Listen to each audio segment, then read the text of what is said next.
بسم الله الرحمن الرحيم اللهم صل على سيدنا محمد وعلى آله وصحبه أجمعين لا حول ولا قوة إلا بالله العلي العظيم لا حول ولا قوة إلا بالله العلي العظيم لا حول ولا قوة إلا بالله العلي العظيم ربنا آتنا في الدنيا حسنة وفي الآخرة حسنة وقنا عذاب النار اللهم صل على سيدنا محمد وعلى آله وصحبه أجمعين.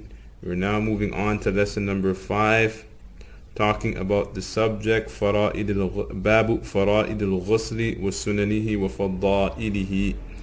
We are going to talk about the issues that are obligatory and sunnah and virtuous in regards to performing ghusl. And when we're talking about ghusl, we're referring to the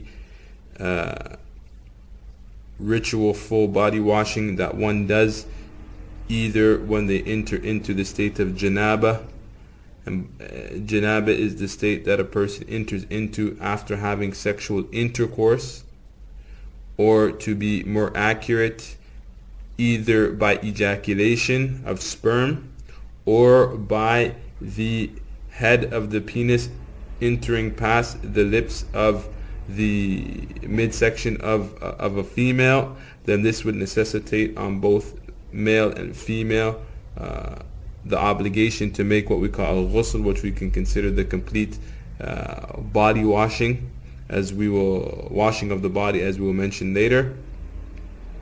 Or the other things that necessitate al-ghusl is exiting the state of menstruation. So either exiting the state of menstruation for women and sexual intercourse, or, as we mentioned, to be more accurate, the ejaculation of sperm, or the head of the penis entering into the vagina of a woman past the clitoris.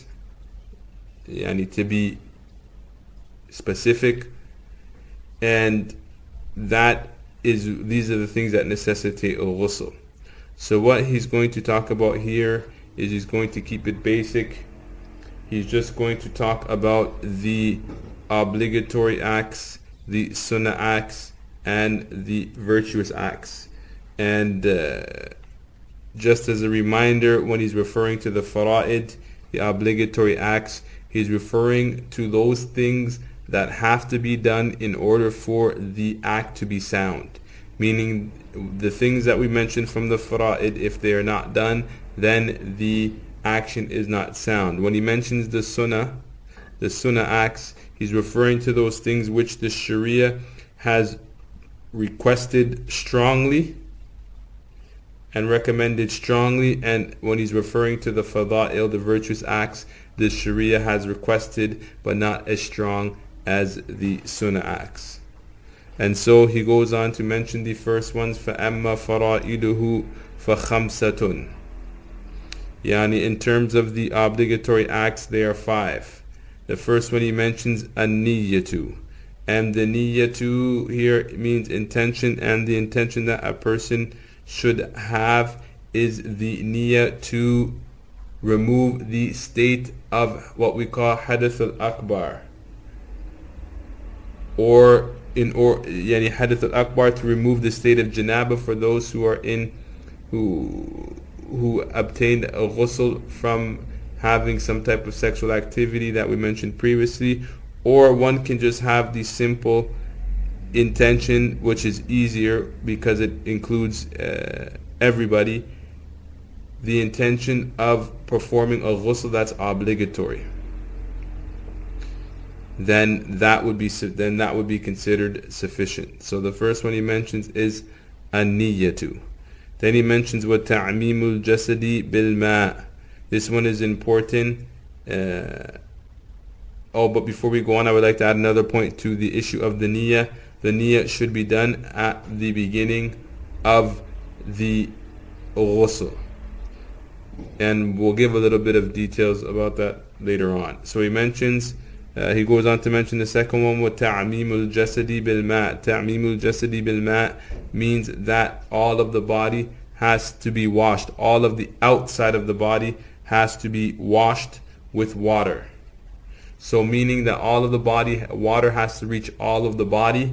And so when we're making a ghusl, we have to look out to make sure that our armpits get washed, that the crotch under the legs gets washed, the belly button gets washed. For those who are not circumcised, inside this area of the circumcision has to be washed. Everything on the outside of the body has to be wet, even including the apparent part of the lips, meaning that you cannot tuck your lips in and wash your face during ghusl because you wouldn't have a ghusl. Also, you do not wipe the ears in the ghusl. The ears have to be washed. So the best way to wash your ears so that no water falls into your ear is that when you're washing the right ear, just tilt your head to the right and take a cup of water and just rub the water in your ears so that the water automatically falls downwards and not into your ears. So everything considered the outside of the body must be touched by water. That's what he means by وَتَعْمِيمُ الْجَسَدِ بِالْمَاءِ. Then he mentions after that, which is also an important aspect which is related to this, وَدَلْكُ جَمِيعِ الْجَسَدِ. دَلْكُ جَمِيعِ الْجَسَدِ means that all of the body must be rubbed. Meaning by using your hand to you can't just pour water on your body and say, I have a ghusl. Additional to that, the water being all over your body, you must use your hands or any other part of the body to wipe every part of the body. So when you put the water on your body, it has to be moved around. So you have to make sure that all of your body is rubbed. Now, as I mentioned earlier in the section of wudu, when we talk about the issue of dalq, we said that in wudu, you have to use the inside palm of your hand. But in ghusl, technically speaking, it doesn't have to be done with the inside palm of your hand. So when it comes to washing the back, then you can use your arm. Or you could even use your 2 feet to wash each foot. So in terms of ghusl, it's not a condition that you use the inside palm of your hand in order to wipe. Or in order to wipe down the body. So a person has to make sure that all parts of the bodies are wiped. Behind the ears, under the armpits, under the crotch, all the places that we mentioned before, the belly button, when a person is making ghusl, and this is obligatory. One of the things that I always stress, one of the disliked things in ghusl is using excessive water. And what do they mean by using excessive water? Using excessive water on your body when making ghusl.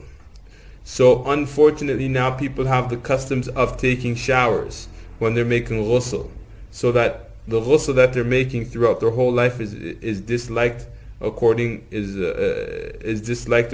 the Sharia, because Allah la yuhibbul musrifin. Allah doesn't like when people using things excessively without any reason. So the best way to make ghusl is to use a bucket, meaning to fill up a bucket of water and scoop your hands inside the bucket and take the water, for example, put it on your chest, wash down your chest. Put it on your legs, wash down your legs. Put the water on your arm, wash down your arms until your ghusl is done. When it's done, then you can wash with soap any way you want to. But when a person is making the ghusl, since it's a type of form of ibadah, then it is mustahab, as mentioned in the books of fiqh, to use the least amount of water possible when making a ghusl. So that's one way you can make a ghusl. Another way you can make a ghusl is if you turn the shower on, stand under the water for a couple seconds, then turn it off, and then use that. Since your body's wet now, just take your hands and wipe down your whole body, and you have a ghusl.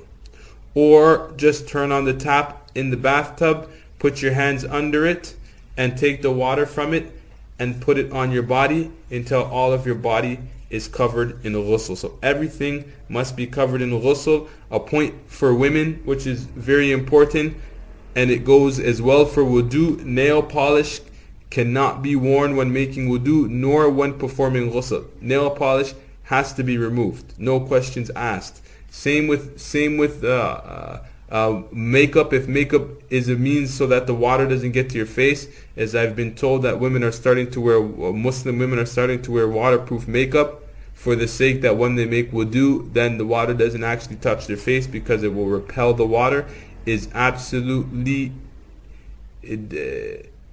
is absolutely problematic because the water has to reach the face, and if it's not reaching the face, then you do not have wudu or ghusl. So that's one of the, as I mentioned, that's a way that you can perform a ghusl properly. So he says, وَدَلْكُ الْجَمِيعِ الْجَسَدِ, as we just mentioned, which is the wiping down of the whole body. وَالْفَوْرِ.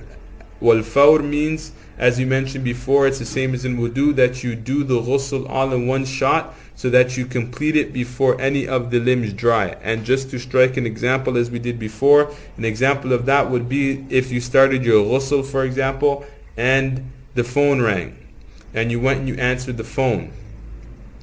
Technically speaking, if you hung up the phone and your limbs were still dry, your limbs were still wet, you could go back and complete your wudu, because you would still be considered doing your ghusl in continuously. And as we mentioned here, al-fawr, continuously, is a condition for the soundness of a person's ghusl. So what we mean by continuous is a technical term, meaning that you complete your ghusl before the other limbs dry. So if you were to hang up the phone and your limbs were dry, then you would have to start your ghusl all over again. Then he mentions the last one. So the first one we have an-niyah, which intention. The second one is that water reaches all parts of the body. The third one is that you wipe down the whole body with water or using any limb of the body. The fourth one is that you do it continuously. And the fifth one is called takhlil al-sha'r. Takhlil al-sha'r means that you run your fingers through any hair on the body so that water gets down to the skin. Even the beard, whether it's thick or thin, and all the hair on your head, you have to make sure that you run your fingers through your scalp so that water gets down to all parts of the body. Your eyebrows, you have to make sure that you rub your eyebrows so that water gets down to the eyebrows. And so that's what they mean by takhlil al-sha'r. Takhlil al-sha'r basically means to run your fingers through your hair, the hairy parts of the body. So those are the obligatory acts which he said were 5. Then he's going to move on to mention 4 sunnah acts. He says, وَأَمَّا سُنَنُهُ فَأَرْبَعَةٌ. Therefore, غَسْلُ يَدَيْهِ أَوَّلًا إِلَى كُوعَيْهِ. That he should wash his hands before placing them, to wash his hands before he begins his ghusl. So wash his hands, and the way he should do it is wash his right hand 3 times, wash his left hand 3 times, up to his wrist, with the intention of doing an ibadah. Because we're not washing the hands for the sake of cleanliness. The issue here is not whether the hands are clean or not. It's the sunnah, and so it's something the Prophet ﷺ did, so we don't exactly know why he would wash them even if they were clean. So it's considered a form of worship, and so we do it with the sake of ibadah. And so that's a ghasl yadayhi awwalan, the first time, ila ku'ayhi, up into his wrist bones. Wal madmadatu wal istinshaqu. Wal madmadatu, as we mentioned before, to wash out the mouth. And during wudu we mentioned the conditions of washing the mouth, and so washing in order to obtain the sunnah. And so to obtain the sunnah in ghusl, the same rules apply. So review this issue. Wal istinshaqu means to, as we mentioned, to blow the water out of the nose. But pay attention here. Outside of the chapter of wudu, when they use the word istinshaq, which means to inhale the water, they do not mention al-istinthar, blowing the water out. Because outside of the chapter of wudu, when they say al-istinshaq, when they say istinshaq, which is blowing the water in the nose, they also mean istinthar, blowing it out of the nose. So istinshaq, outside of the chapter of wudu, since like the issue here, because we're in the section of ghusl, means both the blowing in and the blowing out of the water are all considered a sunnah. But don't forget, as you mentioned before, that there's conditions in order to obtain the sunnah. So go back and review, because the same thing that relates to this as well as madmada in terms of obtaining the sunnah is the same as in wudu. Then he mentions وَمَسْحُ سِمَاخُ الْأُذُنَيْنِ, to wipe the flaps, the inside air canal of the ear. Now pay attention that he says here mesh. Mesh here means wiping. The difference between wiping and washing is washing, you're going to take actual scoops of water and use that to wash the body. Whereas when you're wiping, as you don't take water up. So you put your hands in a bucket and you pull them out with no water. So what you're going to do when you're wiping the ear canals, and not deep in the ear canals, just the inner hole, a little bit on the inner hole, you just dip your 2 index fingers in the water, pull them out, just put them on the inside a little bit and just turn them back and forth a little. That's what he means by وَمَسْحُ السِّمَاخُ الْأُذُنَيْنِ. So those are the 5 sunnahs, the 4 sunnahs that he mentions.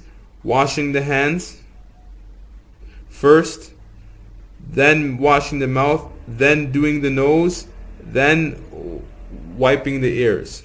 Then he's going to move on to وَأَمَّا فَضَائِلُهُ فَسِتَّةٌ. As for the fada'il, he's going to mention sittatun 6. الْبَدْءُ بِإِزَالَةِ الْأَذَى عَنْ جَسَدِهِ. That for a person who has impurities, for example, a woman who's finished menses, or for a male and female after sexual intercourse, they might have some impurities on their bodies. It's mustahab to remove those impurities, right? To remove those impurities first. So technically speaking, in order to obtain this rule, there's a simple thing that a person can follow. Before they start their ghusl, then they should just wash the private part section between their knees and their navel, in between the crotch, and that way they if there's any impurities, they will have removed the impurities and gain the reward of doing a fadila. So that's what he means by starting bi-izalat al-adha. Adha here means najis, an impurity. So for women who are finished menses, they might have some impurity of blood, and in terms of intercourse, there will be impurities of sperm or any other liquids coming out during intercourse. So that's what he means by bi-izalat al-adha an jasadihi, from his body. So meaning that what a person's going to do is he's going to wash his hands, and when he washes his hands, then he's going to start by removing the impurities. Or actually, my bad, he's going to remove the impurities first, before he starts his ghusl, then start washing the hands. Then he says, ثُمَّ إِكْمَالُ أَعْضَاءِ وُضُوئِهِ. Pay attention here, he says, then after he finishes removing the impurities and then washing his hands, he should complete washing his limbs of wudu. What he means here is that the limbs that you should wash first, after you wash your hands, start washing the limbs that you do in wudu, which means your face, your arms, your head, and your feet. Wash those areas first. And the reason why the ulama say that they should be washed is because they are musharraf. They are the honorable limbs of a human being. And the reason why they say that they're honorable, because these are the limbs which Allah Azza wa Jal has ordered us to wash before meeting with Him in prayer. And so we start with them first, because what is more honorable is better to start with. So we start with the limbs, washing the limbs of wudu first, which means you're gonna do your face, you're gonna do your arms, you're gonna do your head. But obviously here, when I mean you're going to do your head, you're going to wash it, not wipe it. Wash your feet, and then after you finish that, he moves on to the next one. وَغَسْلُ أَعَالِ قَبْلَ الْأَسَافِلِ. Then he's going to wash a'ali, the high parts of the body, قَبْلَ الْأَسَافِلِ, before the lower parts of the body. Meaning that after you finish washing those limbs of wudu, you're going to start washing from the top down to the bottom. Because if you wash the top down to the bottom, any type of dirt or anything that you might have in your body will be pushed down.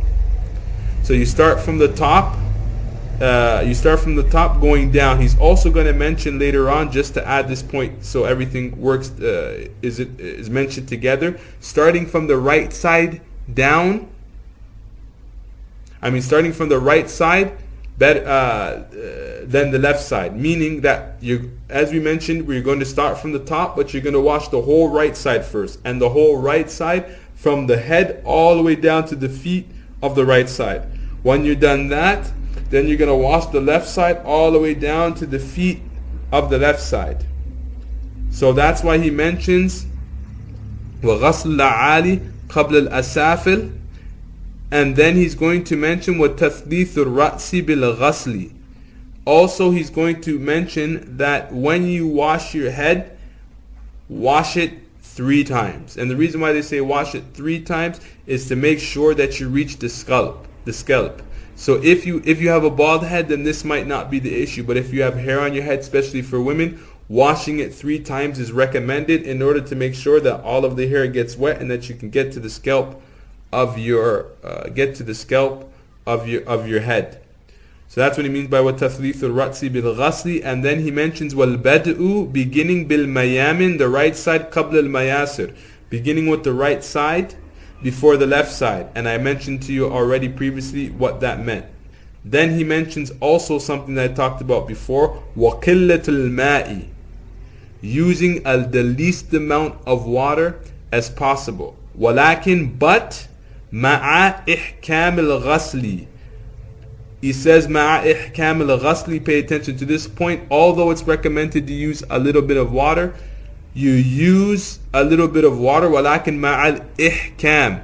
Ihkam means itqan, and itqan means yani making sure that you do something with perfection. So don't use only a little bit of water to the point that you're wiping and you're not washing, or that you're missing a couple areas. Use a little bit of water, but also use enough that you can get the job done properly.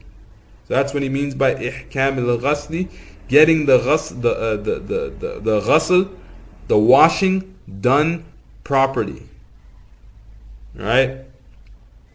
So that's the end of the section about ghusl, and I'll touch upon a few points before we close this session. For those who know Arabic, understand the difference between al-ghuslu with a dhamma and al-ghasli with a fatha. When we say al-ghuslu with a dhamma, we are referring to the technical term of the washing that we do as a form of worship, al-ghuslu. So ghuslu means to perform the ritual washing.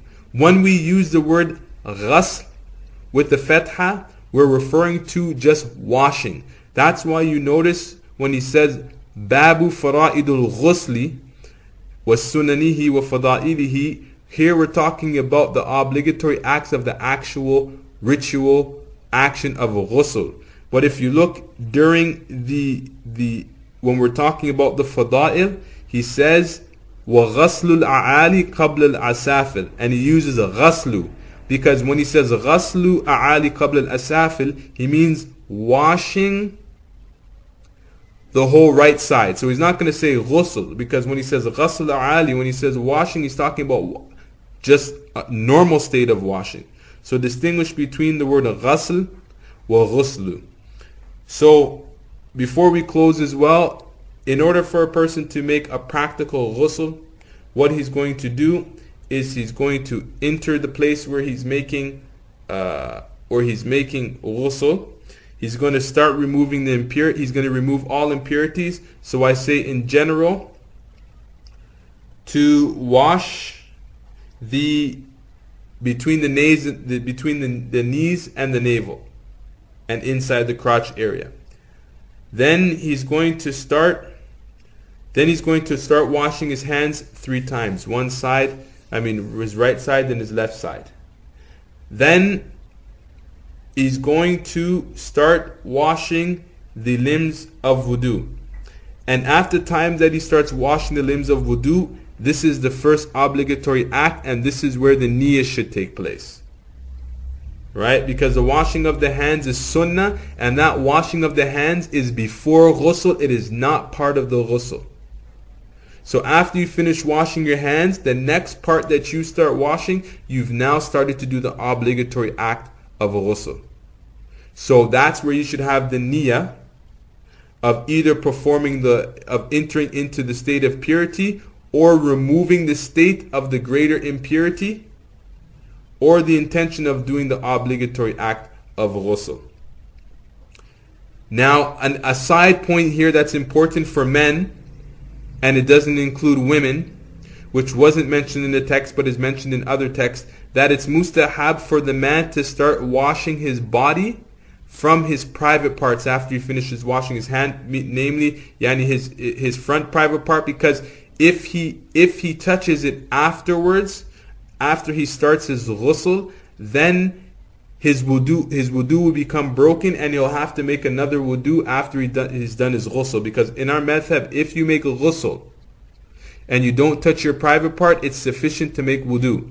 But if you start making your ghusl, like you start washing your chest first and then you touch your private part, then after your ghusl, you're going to have to make another wudu. So for men, something a little different. After you start washing your hands, wash your private parts.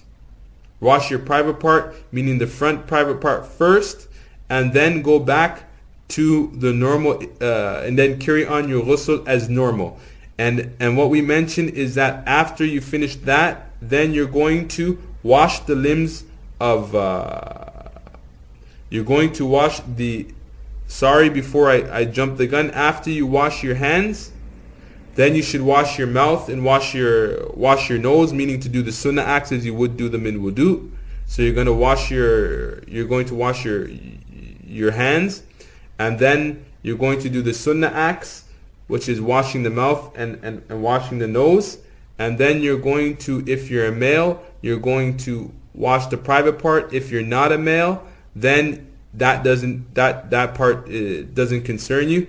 And then after that, you're going to wash the obligatory limbs in wudu. And we mentioned the reason for that is because washing the limbs of wudu is, first, because they're honorable. After you finish that, then you're going to complete the rest of your ghusl from the right side of the body all the way down to the feet, from the left side of the bottom, then move to the left side of the body, all the way from the top all the way down to the bottom, and your ghusl is complete. Don't forget to wash your belly button and all those crevices of the body.